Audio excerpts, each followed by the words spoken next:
Assalamualaikum warahmatullahi wabarakatuh. Perkenalkan, nama saya Mardian Iskandar dengan NIM 1909125073. Baiklah, saya di sini akan berbicara tentang tokoh-tokoh aliran responsif.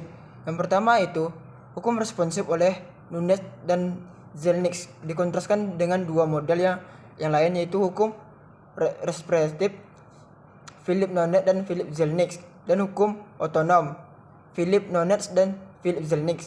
Dalam tatanan hukum responsif, hukum dipandang sebagai fasilitator respon terhadap kebutuhan dan aspirasi sosial.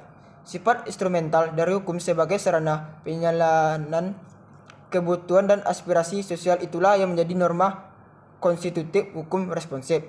Norma ini menjadi tujuan dan titik tolak tatanan hukum responsif. Itulah sebabnya ada dua doktrin utama yang dalam hukum responsif.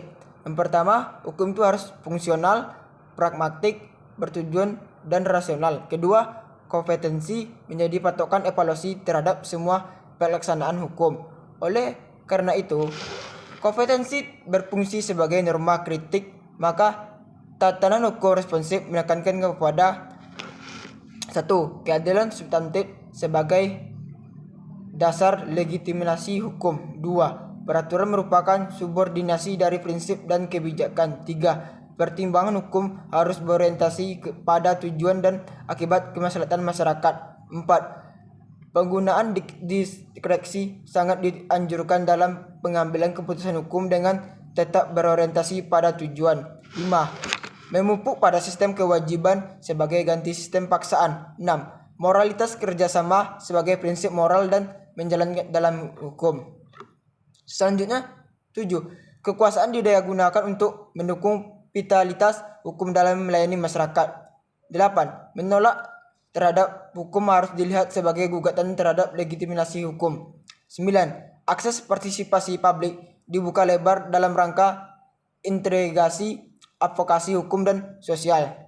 Tatanan hukum responsif ini sangat berbeda dengan model hukum otonom atau autonomous law yang merupakan sistem hukum yang dominan dewasa ini. Dalam sistem hukum otonom dipandang sebagai institusi mandiri yang berkehendak melindungi integritasnya sendiri. Tatanan hukum ini berintikan supremasi peraturan dan prosedur sehingga masalah keadilannya hanya dimaknai sebatas keadilan prosedural. Tipe hukum responsif membedakannya dirinya dari hukum otonom di dalam penekanannya pada penerapan tujuan di dalam hukum. Dari sekilas perbandingan kiranya jelas bahwa hukum responsif merupakan sebuah tatanan atau sistem yang inklusif, yang sebuah sistem hukum yang mengaitkan diri dengan subsistem non hukum, tak terkecuali dengan kekuasaan hukum. Dalam tatanan hukum responsif memandang dirinya sebagai bagian yang tak terpisahkan dengan dunia sosial yang mengitarinya. Tidak hanya itu, agar benar-benar fungsional dan bermanfaat dalam melayani masyarakat, maka tatanan hukum responsif berkehendak merangkul semua kekuatan sosial dan menopang vitalitasnya dalam merespon aspirasi kebutuhan sosial yang dilayani.